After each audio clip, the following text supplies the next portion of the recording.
Notre Père qui est aux cieux, que ton nom soit sanctifié, que ton règne vienne, que ta volonté soit faite sur la terre comme au ciel. Donne-nous aujourd'hui notre pain quotidien, et pardonne-nous nos offenses, comme nous pardonnons aussi à ceux qui nous ont offensés. Ne nous laisse pas entrer en tentation, mais délivre-nous du mal. Car c'est à toi qu'appartiennent le règne, la puissance et la gloire pour les siècles des siècles, dans le nom puissant de Jésus-Christ. Amen.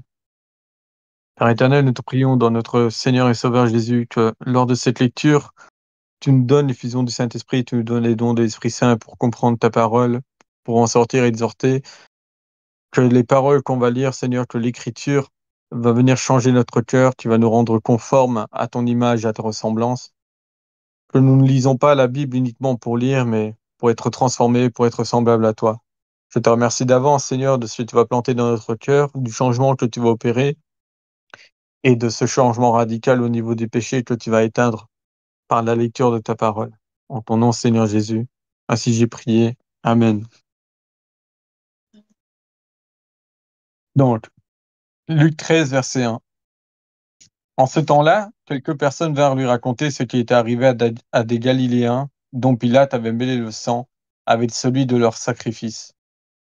Il leur répondit, pensez-vous que ces Galiléens aient été de plus grands pécheurs que tous les autres Galiléens, parce qu'ils ont souffert de la sorte? Non, vous dis-je. Mais si vous ne vous repentez pas, vous périrez tous de même. Ou bien ces 10 sur qui est tombée la tour de Siloé et qu'elle a tué, pensez-vous qu'ils aient été plus coupables que tous les autres habitants de Jérusalem? Non, vous dis-je. Mais si vous ne vous repentez pas, vous périrez tout de même, tout pareillement. Et dit aussi cette parabole. Un homme avait un figuier planté dans sa vigne. Il vint chercher du fruit et n'en trouva pas. Alors il dit au vigneron, voilà 3 ans que je viens chercher du fruit à ce figuier, et que je n'en trouve pas. Coupe-le. Pourquoi coupe-t-il la terre inutilement? Le vigneron lui répondit, Maître, laisse-le encore cette année. D'ici là, je creuserai tout autour et j'y mettrai du fumier. Peut-être à l'avenir produira-t-il du fruit, sinon tu le couperas. Et on s'arrête là alors. Moi, j'aime beaucoup la réponse que Jésus donne.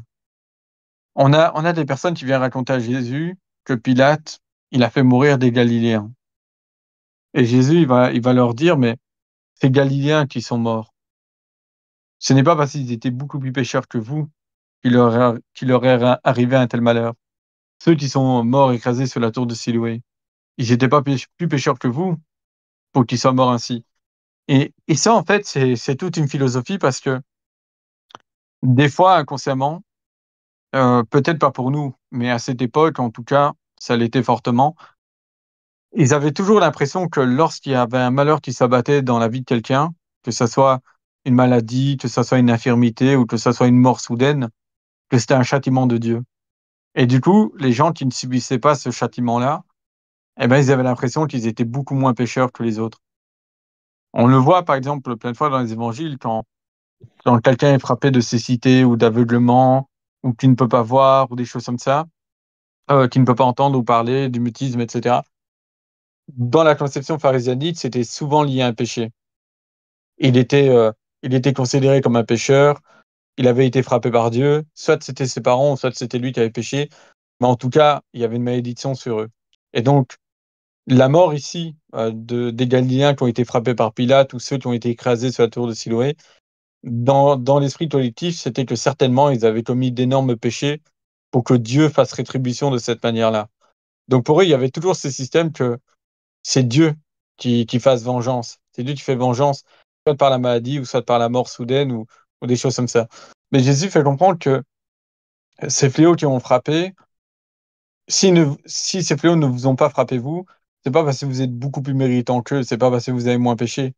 C'est une fatalité, finalement, ils étaient au mauvais endroit, au mauvais moment, et c'est une fatalité, ça, c'est pas une question de péché.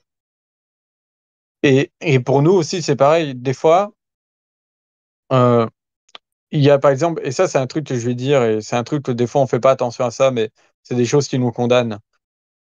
Ça peut peut-être déjà arriver que on a connu des frères ou des sœurs qui croyaient au Christ, et puis qui est parti dans le péché, et lorsqu'il est parti dans le péché, il est arrivé une bricole par la suite. Il est arrivé un malheur ou un truc comme ça. Et nous, dans notre réflexion intérieure, on se dit, bah ça, c'est Dieu qui l'a puni, ou c'est Dieu qui l'a jugé. parce qu'il est reparti dans le péché, s'est détourné de Dieu, donc c'est normal qu'il lui arrive un fléau, c'est normal qu'il lui arrive une bricole, etc. Alors que nous-mêmes, on était pécheurs à ce moment-là.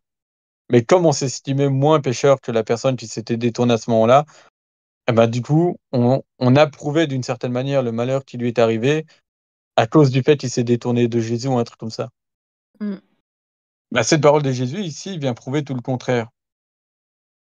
Parce que si véritablement Dieu était dans ce sens-là, en tout cas à partir de l'arrivée du Christ, etc., si Dieu fonctionnait ainsi, on serait tous accablés de malheur jour après jour à cause des péchés qu'on commet. Mais Dieu ne prend pas plaisir à écraser le pécheur. Dieu, il dit bien dans son écriture qu'il prend plaisir à voir le méchant se repentir, se détourner de la voie qu'il a prise. Et donc, Oui. c'est une mauvaise conception qu'on a de, des fois de se réjouir du malheur qui peut s'abattre sur quelqu'un parce qu'il s'est détourné de Dieu. Parce que le malheur nous guette aussi à nous, alors, dans ce cas-là. C'est pour ça que dans Matthieu, je ne sais pas si vous avez déjà remarqué, quand, tu sais, la parole de Jésus, quand il va dire Dieu fait lever son soleil et puis il fait tomber sa pluie. Il dit bien Dieu fait lever son soleil sur les méchants et sur les bons, et il fait tomber la pluie sur les bons et les méchants. Il a inversé le sens. Normalement, on fait lever le soleil d'abord sur les bons et ensuite sur les méchants. Parce qu'on se dit que c'est les plus justes qui méritent cette faveur de Dieu, d'avoir le soleil et toutes les ressources qu'elle donne. Mais Jésus, il inverse. Il dit que Dieu fait d'abord lever son soleil sur les méchants et puis sur les bons, mais qui fait tomber sa pluie sur les bons et puis sur les méchants. Donc, on voit que Dieu, il a une justice tout autre, il a une manière de voir qui est tout autre que la nôtre. Et voilà, donc c'est pour ça que j'aime beaucoup cette parole de Jésus, parce qu'elle remet fortement en question des fois quand on a pu avoir une parole de condamnation vis-à-vis d'un frère ou d'une sœur. Oui, mais des fois, on a la conséquence de nos mauvais choix qui arrivent sans que ce soit une fatalité. C'est juste que si tu n'avais pas pris ce chemin-là, tu n'aurais pas eu telle conséquence. Oui, Et des fois, on oui, mais désobéit à Dieu, et il y a des choses qui nous arrivent qui ne seraient pas arrivées si on n'avait pas désobéi. On a ouvert oui, des portes aussi pour que des choses nous arrivent spirituellement, alors que sous la protection de Jésus, normalement, tu ne devrais pas l'avoir, mais ça c'est non? tout autre. Ça c'est tout autre dans le sens où la personne qui s'éloigne de Jésus lui arrive des choses et qu'après elle-même, dans son propre fort intérieur, qu'elle se dise ah certainement c'est parce que je me suis détourné de Jésus que d'un coup j'ai plus la protection de Dieu. Que elle se condamne d'une certaine manière, c'est normal, elle se juge elle-même. Mais là où je veux dire qu'il faut faire attention, c'est quand nous, pécheurs, on veut se faire juge des autres pécheurs sous prétexte qu'on se sent moins pécheur qu'eux, tu vois. C'est ça que je veux dire. Mmh. Que la personne qui s'est détournée se repent par elle-même et qu'elle dise par elle-même que les malheurs qui se sont abattus sur elle, c'est parce qu'elle s'est détournée de Dieu, c'est une chose. Mais nous, de notre côté, pardon, prendre le risque de dire que ah, si tu as été frappé de cette maladie ou si t'es arrivé une bricole, etc., c'est certainement parce que tu t'es détourné de Dieu. C'est attirer sur soi-même la même chose vis-à-vis de Dieu. Tu OK, vois, parce ouais. que on est appelé à bénir, on n'est pas appelé à maudire, on n'est pas appelé à juger de la sorte, on est appelé à espérer le meilleur à chaque fois. C'est ça la véritable charité, la véritable humilité. C'est quand tu t'estimes jamais plus grand que quelqu'un. Et si tu t'estimes jamais plus grand que quelqu'un, bah, c'est des phrases que normalement tu pourrais jamais dire parce que tu aimerais que toi en retour, que la personne, elle, si un jour elle te voyait tomber, qu'elle ne se dise pas ah tiens, s'il a été frappé de tel fléau, c'est parce qu'il s'est détourné de Dieu. Au contraire, tu aimerais qu'elle prie pour ton redressement, tu vois. Donc, Oui, mais des fois, on est amené à reprendre, à exhorter, et on est obligé de constater que le péché et la personne de la prévenir ou lui indiquer là où ça n'a pas été, parce que quand tu es dans la spirale du péché, tu vois, ben, tu, la puissance du péché, c'est celui de ne pas voir ton péché. Donc, tu as intérêt à avoir un sentinelle en face de toi et de te sortir de là, comme Nathan a fait avec David, par exemple. Nathan Oui. est venu, il a fait une démonstration pour le et beh, comme il était dans la sincérité, David, il a complètement admis que c'était lui et il s'en est repenti. Mm. Mais du coup, on est obligé aussi d'avoir, un avis, enfin, on est obligé de je sais pas comment dire, enfin, d'être interpellé Reprendre. et puis de reprendre l'autre et enfin, dans l'amour et tout, bien sûr, voilà. Oui, c'est ça. Tu dois le reprendre, mais Mmh. c'est comme Paul il dit, si j'ai pas la charité, je n'ai rien. Tu dois le reprendre charitairement. C'est-à-dire que si tu vois que la personne s'est détournée de Dieu, tu dois l'exhorter à revenir à Dieu. Mais tu dois pas l'exhorter par la crainte du châtiment ou par la crainte d'un quelconque fléau qui pourrait tomber sur lui. Tu dois lui rappeler tout simplement les vertus du Christ, de pourquoi il est mort pour toi, de pourquoi il a fait tout ça pour toi, etc. Tu vois, tu dois Mmh. l'exhorter à revenir sur ce sens-là, pas sur le sens inverse. Parce que si tu veux, regarde, si on veut jouer ce rôle-là, on peut le faire. On peut le faire parce que la Bible, elle dit justement que si ton frère a péché, reprends-le, ramène-le devant deux témoins. S'il t'écoute pas, ramène-le à deux témoins. S'il t'écoute pas les deux témoins, ramène-le à l'assemblée, etc. Donc, on peut se faire juge d'un frère. Mais moi, je dis juste que si tu veux te faire le juge d'un frère, sois sûr que toi-même, t'es pas un aveugle qui veut conduire un aveugle et que tu tombes dans le trou avec lui. Sois sûr Ouais. que toi, déjà, tu sois pur et sanctifié, tu vois. Si toi-même, tu sais que dans ta vie, tous les jours, tu commets des péchés, va pas dire au pécheur, repens-toi alors que tu n'appliques pas la même chose sur toi, tu vois. C'est ça que je veux dire. Ne prenons Ben, pas. on est amené à chacun notre tour de nous, comme de nous exhorter les uns les autres. C'est pas parce que moi un jour je vais exhorter quelqu'un qu'il aura pas le droit de regard sur moi et de ne pas, il aura pas le droit de ne pas m'exhorter. C'est quelque chose qu'on doit être Oui, soumis les uns aux autres dans un mutuel. voilà. Tant que c'est par la charité, parce que la manière dont on mesure les autres, on sera mesuré de la même façon. Donc, Mhm. c'est pour ça la parole de Jésus, que moi je dis bien vis-à-vis de ce que Jésus a dit, quelqu'un qui meurt ou quelqu'un qui est frappé par un fléau ou quoi que ce soit, c'est pas parce qu'il était plus pécheur que nous, tu vois.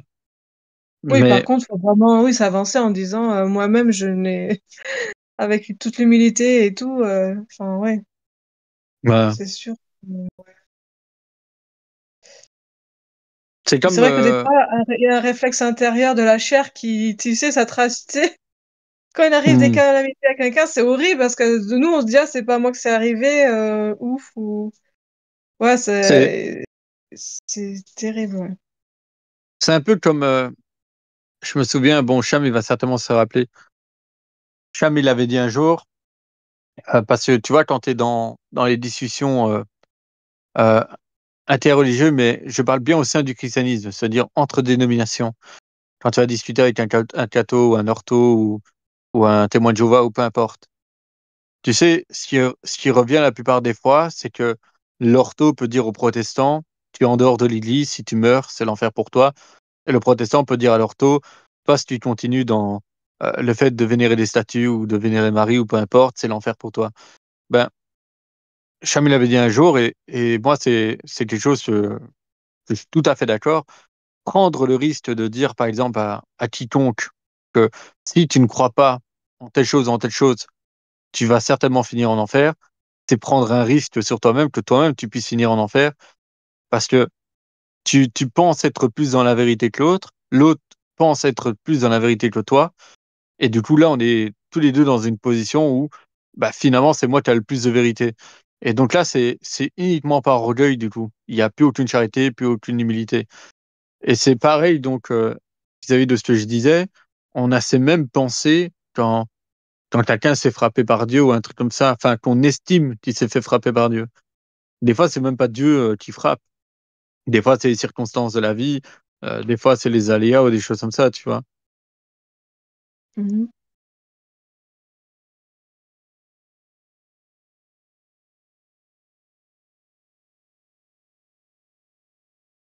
Ben, voilà. La parabole avec le figuier, vous la comprenez?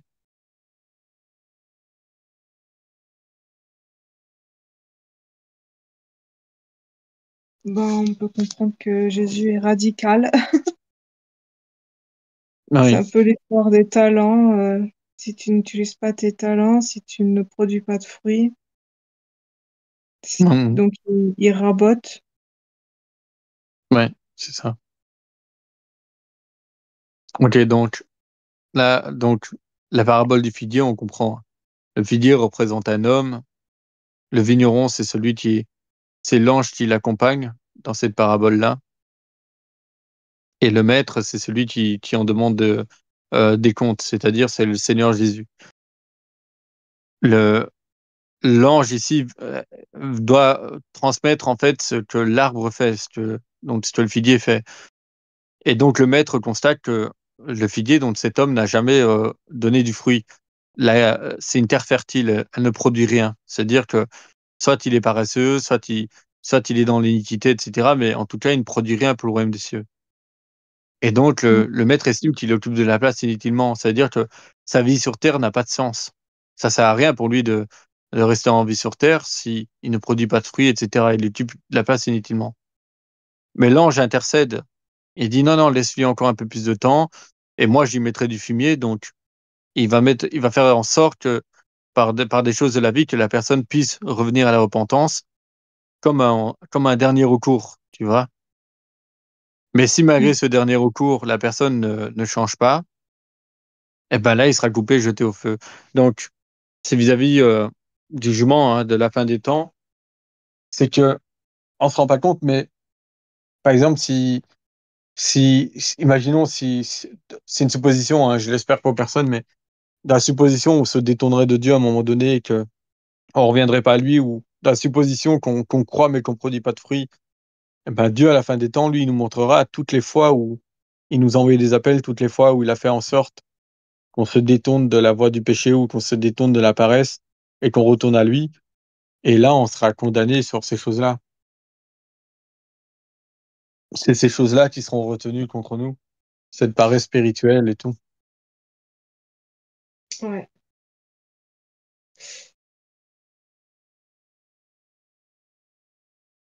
Ok, on va continuer. Donc, verset 10. Jésus enseignait dans une des synagogues un jour de sabbat. Or, il y avait là une femme rendue infirme par un esprit depuis 18 ans. Elle était courbée et ne pouvait absolument pas se redresser. Jésus la vit, lui adressa la parole et lui dit, Femme, tu es délivrée de ton infirmité. Et lui imposa les mains. À l'instant, elle se redressa et glorifia Dieu. Mais le chef de la synagogue, indigné de ce que Jésus avait opéré cette guérison pendant le Shabbat, dit à la foule, Il y a 6 jours pendant lesquels il faut travailler. Venez donc vous faire guérir ces jours-là, et non pas le jour du Shabbat. Le Seigneur lui répondit, Hypocrite, chacun de vous pendant le Shabbat ne détache-t-il pas de la crèche son bœuf ou son âne pour le mener à boire? Et cette femme qui est une fille d'Abraham et que Satan tenait liée depuis 18 ans, il n'aurait pas fallu la détacher de ce lien le jour de sabbat? Tandis qu'il disait cela, tous ses adversaires étaient remplis de confusion, et la foule se réjouissait de toutes les choses glorieuses qu'il faisait. D'ailleurs, moi, ça c'est un truc, je suis en repas avec les pharisiens. Comment ils peuvent estimer que c'est un travail, Oui, le moi fait non que plus. Jésus guérisse? Ouais. Parce que, et, allez, il guérissait pas à la manière d'un médecin, c'est-à-dire, il, il prenait pas le patient à part et puis il diagnostiquait son mal, etc., comme un docteur, quoi. Non, il constatait par la vue le mal dont il était frappé, et sur une parole, la personne guérissait. Comment les pharisiens auraient pu considérer ça comme étant un travail, comme une offense au Shabbat? Il doit y avoir une raison parce qu'ils ont été très loin pour déformer la vérité du Shabbat. Euh, il doit y avoir une raison très poussée à l'extrême de. Là, ouais. Après, Jésus, il dit qu'ils sont hypocrites. Donc, est-ce que là, la raison qu'ils invoquent, c'est par hypocrisie, c'est une fausse raison? Parce que après, Jésus, il fait un parallèle, il leur dit, mais vous aussi, en quelque sorte, vous faites une activité en. Avec quoi? C'est avec le bœuf, je crois, là, si j'ai bien compris. Enfin, il détache, Ouais. Ouais. etc. Donc là, peut-être Jésus met juste en lumière le fait que la raison qu'ils avancent pour le décrédibiliser, en fait, c'est une fausse raison. Et eux-mêmes le savent, quoi. Et je pense que, en fait, quand ils font ça, je pense que c'est plutôt par jalousie ou Ah orgueil, en ben, fait, parce que cool. ouais. Ouais. Oui, parce que ça n'a pas de sens. Si tu analysais la situation, Jésus n'était pas en train de travailler physiquement pendant le Shabbat. Par contre, Jésus va dire dans l'évangile de Jean, par rapport à une guérison qu'il a fait le jour de Shabbat, et ça, c'est la plus belle réponse que Jésus a pu donner aux pharisiens. Quand il a dit, mon Père est à l'œuvre jusqu'à aujourd'hui, moi aussi je suis à l'œuvre jusqu'à aujourd'hui. Et c'est vrai, c'est là où les pharisiens ne se rendent pas compte. La guérison, Dieu l'a bien fait un jour de Shabbat. C'est-à-dire que Dieu, il a opéré cette guérison pour cet homme ou cette femme qui était liée depuis 18 ans. Donc si Dieu l'a fait, c'est que Dieu lui-même se permet pendant le Shabbat d'œuvrer d'une certaine manière en appliquant cette guérison. Donc, si cette guérison, elle a été bien faite par Dieu, comment Jésus aurait pu-t-il été jugé coupable par la puissance de Dieu d'avoir fait un miracle? C'est là où on voit que l'intelligence des pharisiens, et leur cœur endurci, était trop grand sur eux. Mhm. Parce Ouais, mais que si aussi, véritablement... Ouais, vas-y, j'en prie. les pharisiens ne voulaient pas octroyer à Dieu les guérisons que faisait Jésus. Oui. Donc, ils pouvaient pas avoir ça de cette façon. Mhm. Mais Mais ils si par savaient que les miracles étaient faits par des hommes saints. Ils le disent même quand l'aveugle qui recouvre la vue grâce à Jésus et la boue, là, quand il va devant les Mhm. pharisiens, et ils le disent, on sait bien qu'aucun miracle ne peut être fait euh, par un homme pécheur.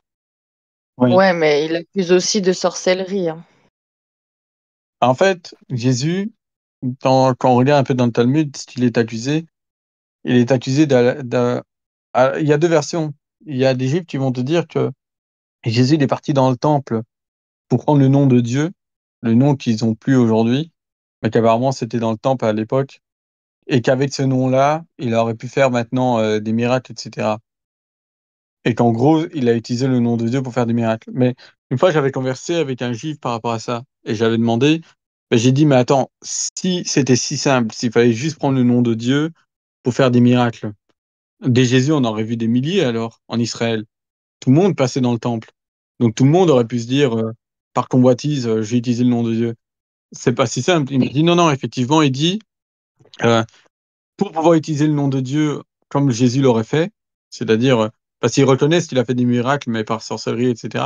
Mais pour qu'il puisse faire autant de miracles, il disait qu'il fallait qu'il soit très proche des... Il fallait que, à un moment donné dans sa vie, il ait une proximité avec Dieu qui était genre énorme, et que même si après il s'est détourné de Dieu, ben le fait qu'il a eu cette proximité avec Dieu faisait que il pouvait utiliser le nom de Dieu lors de ses miracles. C'est là où on voit que ça n'a tellement pas de sens, leur argumentation. Ça n'a ni queue ni tête quand tu penses à ça. Bah, pas forcément, parce que tu vois, même Jésus, il dit, on a fait des miracles en ton nom, on a, voilà, prié en ton nom et tout, on a chassé les démons en ton nom. Et il dit bien, Jésus, arrière de moi, je ne vous connais pas. Donc ça veut dire qu'à un moment donné, ils étaient proches de Dieu pour que Dieu leur donne la foi nécessaire pour faire tous ces miracles, mais qu'à un moment donné, ils se sont éloignés de Dieu et ils ont pu continuer à faire ces miracles au nom de Dieu. Mais Jésus, Mm. parce que Dieu ne se repent pas des dons qu'il donne. C'est dans la Bible. Et donc, du coup, Oui. tu peux à un moment donné être proche et après ne plus être proche, mais toujours faire les dons, avoir les Oui, mais moi je miracles. parlais surtout, je parlais pas par rapport à ça, hein. Je parlais plutôt du fait qu'ils s'imaginent que Jésus serait parti voler le nom de Dieu dans le temple. C'est là où je dis ça n'a ni queue ni tête. Parce qu'il y a Voler. une autre histoire il y a une autre histoire dans le Talmud avec Jésus où son rabbi, son maître, il était dans une auberge avec lui et son maître va lui dire en gros, ah, elle est belle l'auberge. Et Jésus pensait que le maître était en train de parler de la serveuse qui était dans l'auberge. Et puis Jésus va reprendre son maître en disant, mais euh, n'est-ce pas de la convoitise ce que vous êtes en train de dire? Et là, son maître va s'énerver sur lui en disant, mais comment as-tu pu penser que j'avais de telles pensées impures? Et en gros, son maître va se séparer de Jésus. Et Jésus va revenir une fois pour demander pardon, son maître va pas l'accueillir. Il va revenir une deuxième fois, il va pas l'accueillir. Et du coup, Jésus, la troisième fois, qu'est-ce qu'il va faire? Selon le Talmud, il va écrire sur une pierre le nom de Dieu. Et puis c'est là où il va commencer maintenant son ministère de sorcellerie, etc. Oh là là. Ok. Ouais, tu vois, c'est pour ça que je dis que quand tu regardes un peu le Jésus du Talmud, ça n'a ni queue ni tête. Ça n'a vraiment pas de sens. Mm. Ouais. Ok, mais moi, ce que je voulais surtout dire, c'est que c'était tellement une preuve manifeste que si Dieu guérissait le jour du Shabbat, à plus forte raison que le miracle aurait dû être considéré non pas comme une offense au Shabbat, mais comme une providence le jour du Shabbat. Mm. Dieu donne bien la vie les jours de Shabbat. La vie, elle est produite les jours de Shabbat. Euh, les animaux se nourrissent le jour du Shabbat. Je veux dire, toute la création est active le jour du Shabbat. Mais le pharisien était tellement centré sur la loi, sur le fait qu'il ne fallait rien faire, que il négligeait tout le côté de la providence de Dieu le jour du Shabbat. Ouais, c'est vrai. Ouais. Ok, continue. Verset 22. Ah non, attends, je crois que j'ai sauté un truc là. Euh, oui, verset 18, pardon. Il dit encore, à quoi le royaume de Dieu est-il semblable?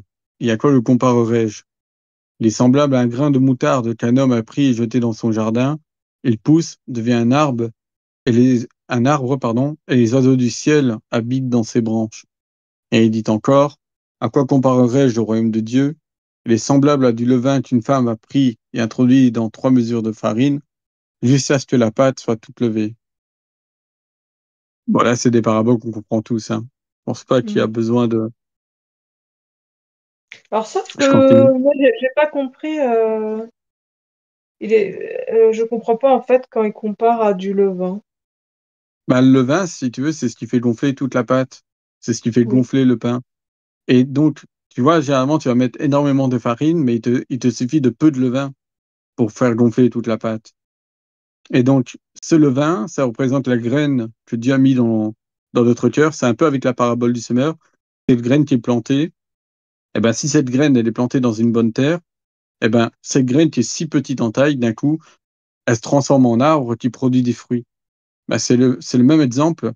Ce levain représente cette petite graine qui est dans notre cœur et qui, cette graine, lorsqu'elle va grandir dans la foi, quand elle va grandir dans la relation avec Dieu, eh ben, elle va devenir, par analogie, elle va devenir un arbre qui produit du fruit. C'est un peu dans ce sens-là.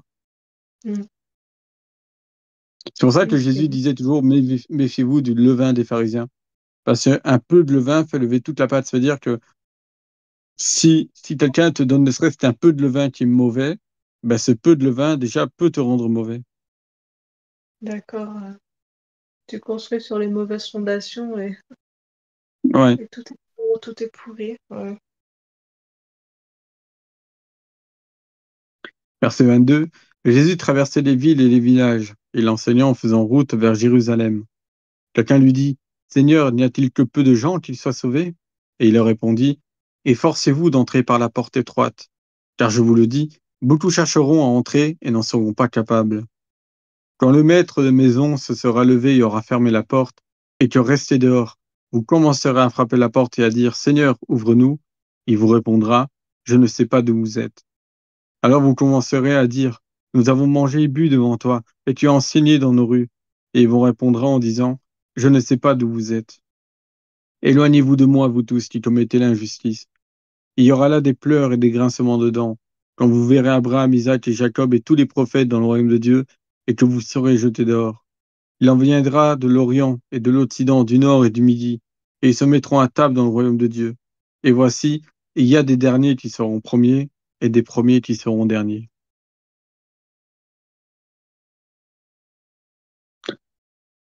Mm.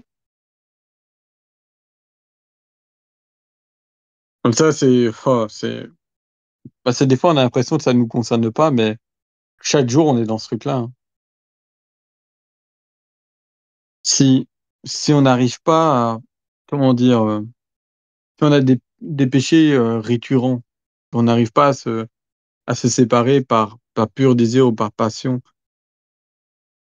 on est des ouvriers d'iniquité. C'est-à-dire que euh, il y a celui qui pêche et puis qui se repent et qui fait tout son possible pour ne pas pécher et dont le péché l'écœure. C'est-à-dire il n'y prend aucun plaisir dans le péché qu'il commet. Mais c'est par faiblesse charnelle, c'est parce que il n'est pas encore maître de son corps, son esprit ne domine pas encore sur le corps. Et donc, il tombe à chaque fois. C'est un peu comme Paul dit qu'il y a deux lois en lui, celle de la chair et celle de l'esprit qui va adorer Dieu, mais qui se constate que dans la loi de la chair, il y a une loi qui le pousse à faire le mal qu'il ne veut pas, et donc il se sent pas coupable. Il reconnaît que ce n'est pas lui qui pêche, et que c'est la chair au travers de lui qui pêche. Donc, il y a ces péchés-là qui sont faits de cette manière-là, dont là, on se repent parce qu'on s'en veut, on se sent sale devant Dieu, on se sent indigne, etc. Mais il y a des péchés aussi, des fois, dans le cadre de certaines personnes, où c'est fait pleinement volontairement, où ils y prennent vraiment plaisir à commettre ce péché. Et c'est des péchés qui sont récurrents, des péchés dont ils retombent souvent, parce qu'au fond d'eux, ils ne se repentent pas vraiment du péché qu'ils commettent. Et donc, si la nous est dans un cas comme ça, imaginons, un péché comme ça qui est récurrent et dont on sait dans le fond de notre cœur qu'on y prend plaisir à commettre ce péché-là, ben là, on est ouvrier d'iniquité. On est vraiment dans l'injustice. C'est pour ça que cette parole, elle est vraiment alertante parce que Jésus va dire quelque chose de fort. Il va dire, efforcez-vous d'entrer par la porte étroite, car je vous le dis, beaucoup chercheront à entrer et n'en seront pas capables. Mhm. C'est-à-dire que il y a beaucoup d'appelés, comme Jésus dit, mais il y a peu d'élus. Il y en a beaucoup qui vont se tourner vers le Seigneur, qui vont dire, faire preuve de repentance, de vouloir vivre selon les modalités du Christ, ses vertus, etc. Mais peu, finalement, vont véritablement vivre en étant à la ressemblance du Christ. Ouais. C'est pour ça que je dis, nous, c'est notre combat de chaque jour. C'est notre combat de chaque jour de ne pas être celui qui s'efforce à entrer par la porte étroite, mais qui n'en est pas capable. Ici, encore quelque chose de très frappant. Vous souvenez que dans la version de Matthieu, quand Jésus va dire qu'il y en a beaucoup qui viendront de l'Orient et de l'Occident, c'est vis-à-vis du centurion. Quand le centurion va demander que Jésus guérisse son serviteur ou son Oui. enfant, selon la version, et qui va s'étonner de la foi du centurion, il va dire, je vous le dis qu'en Israël, j'ai jamais vu une telle foi et que beaucoup viendront de l'Orient et de l'Occident et seront assis à la table avec Abraham, Isaac et Jacob, etc. Ben ici, c'est un peu dans le même cas de figure. On nous dit quelqu'un, mais c'est quelqu'un, il était vers Jérusalem, donc vers la ville où il y avait le temple. Donc forcément, un juif, certainement. Ça aurait pu être un helléniste, hein. Mais pour qu'ils disent tout à la fin, et les derniers qui seront premiers, les premiers qui seront derniers, dans la bouche de Jésus, ça vise surtout le peuple juif qui se considérait comme étant les premiers et les nations qui étaient considérées comme étant les dernières, celles dont on ne voulait pas. Et quand Jésus dit maintenant, viendront de l'Orient, de l'Occident, du Nord et du Midi, du Sud, c'est ça, du Nord et du Midi, ouais, du Nord et du Midi, ben, il fait référence justement à toutes les nations qui entourent Israël. Et donc, c'est cette alerte qui met à son peuple à ce moment-là en disant, euh, soyez bien dans l'alerte parce que c'est un peu comme quand Jean-Baptiste va dire, ne dites pas en vous-même que nous sommes des descendants d'Abraham. Parce que le fait d'être descendant d'Abraham ne fait pas de toi un pur Israélite. Selon Paul, le véritable Israélite, c'est celui qui partage la foi d'Abraham. Enfin voilà, Ouais. donc il y a plein d'annonces comme ça où Jésus il parlait déjà des nations qui allaient entrer. Et là, notamment, c'est encore une fois une annonce. Ouais. Ok. Et est-ce que vous savez que dans le mariage à l'époque, ça va vous éclairer sur un point. Dans le mariage à l'époque, quand un homme voulait marier une femme, il partait chez les parents partaient chez les parents de la femme en question, et il disait donc aux parents, voilà, mon fils, il aimerait prendre votre fille, il voudrait épouser votre fille. Et les parents, s'ils donnaient leur accord, eh ben, le parent du garçon qui épousait la fille, c'est lui qui instaurait la date. C'est-à-dire, par exemple, il disait, ben, moi, je vais faire les préparatifs, etc. Et dans un an, jour pour jour, ce sera la date du mariage. Et du coup, cette date, elle était annoncée à tous les convives. Ça faisait le tour de tout le monde. Et on programmait une heure. On disait, par exemple, je sais pas, j'invente. Imaginons, c'est comme si je te dis, tout 6 décembre, 15 heures, il y a le mariage. Et que ça va durer pendant 3 jours, comme ça, le mariage.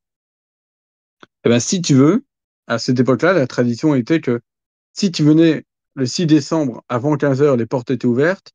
Mais si tu venais après 15h, tu ne pouvais plus entrer dans la salle. Même si tu étais le père, même si tu étais la mère, même si tu étais un frère, un cousin, peu importe, on ne te laissait plus entrer parce que tu avais dépassé l'heure. Et ça va vous rappeler énormément de Bah oui, citations de Jésus qui fait quand il parle des vierges folles, etc. Ben, parce qu'il s'inspire de quelque chose qui était connu à l'époque.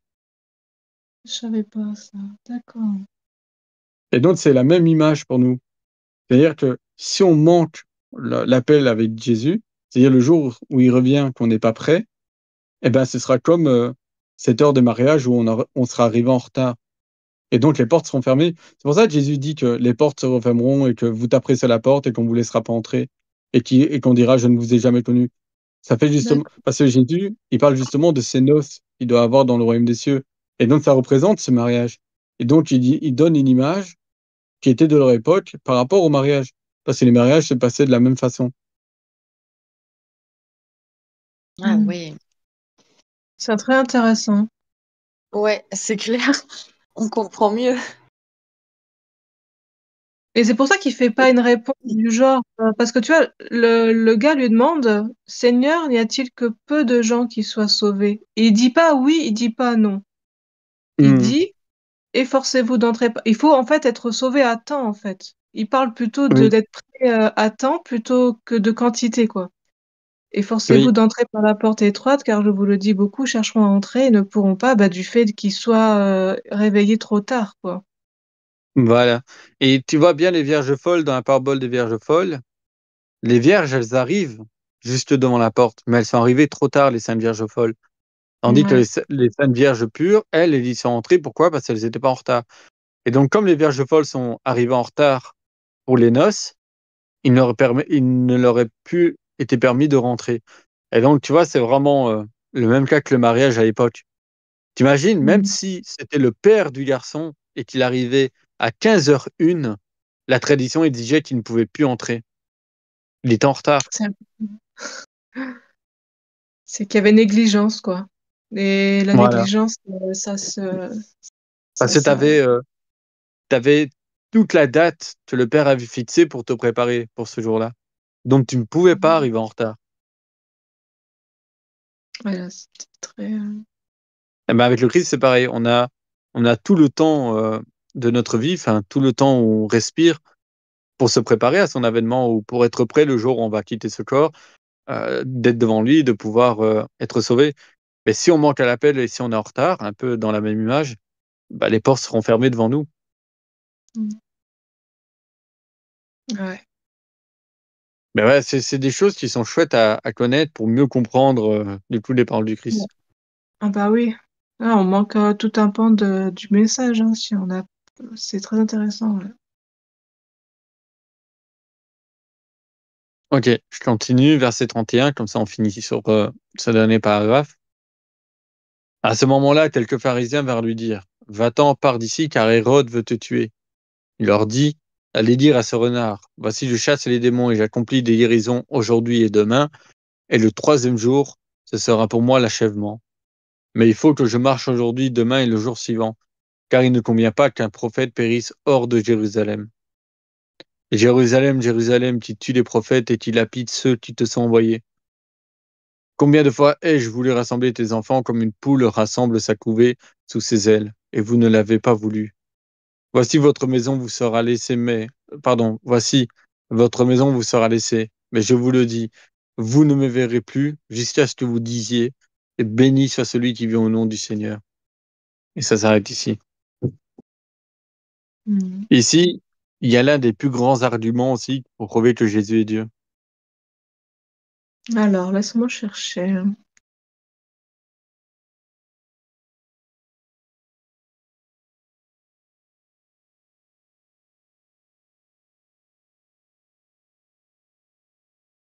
Bah ouais, il dit combien de fois ai-je voulu rassembler tes enfants? Voilà. C'est juste Mm. avant, il dit, vous qui tuez les prophètes. Et puis il dit, moi, combien de fois n'ai-je pas voulu vous rassembler comme une poule rassemble sa couvée? Donc, il fait comprendre que tous les prophètes qui ont été envoyés, c'était par lui qu'ils étaient envoyés. Mais Mm. quand tu regardes l'Ancien Testament, qui appelait les prophètes à chaque fois? C'était Dieu lui-même. Ouais. Et donc, en disant une telle chose, il se réfère donc au Yahvé de l'Ancien Testament. Au psaume 118, 26. Ah non, ça c'est béni soit le Seigneur. Mais il fait pas un peu d'ironie ou c'est moi qui interprète mal? Car il Quand ne il dit à la convient... fin, Non, quand il dit au milieu, car il ne convient pas qu'un prophète périsse hors de Jérusalem, tellement Jérusalem a tué les prophètes. Et oui, que ce mais en fait, serait... Oui, c'est ça. C'est pour ça qu'il veut se faire condamner à Jérusalem. Sa condamnation aura lieu à Jérusalem. Mais c'est c'est vraiment vrai. c'est vraiment pour dire, d'une certaine manière, que vous avez toujours tué vos prophètes, et donc il ne convient pas à moi aussi que je meure en dehors de Jérusalem, afin que vos fautes arrivent au comble, tu vois. Parce que en fait, il leur fait comprendre, comme tu dis, d'une manière ironique, que si vous me tuez à Jérusalem, justement, ben là, vos fautes auront atteint un tel niveau que il n'y a plus de retour.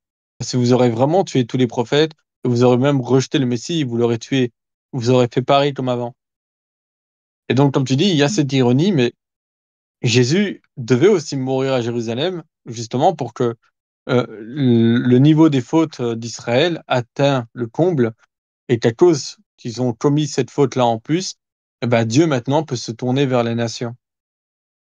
C'était, si Ouais. tu veux, l'adultère ultime qu'Israël pouvait faire envers Dieu. Mm. Ouais, c'est la cerise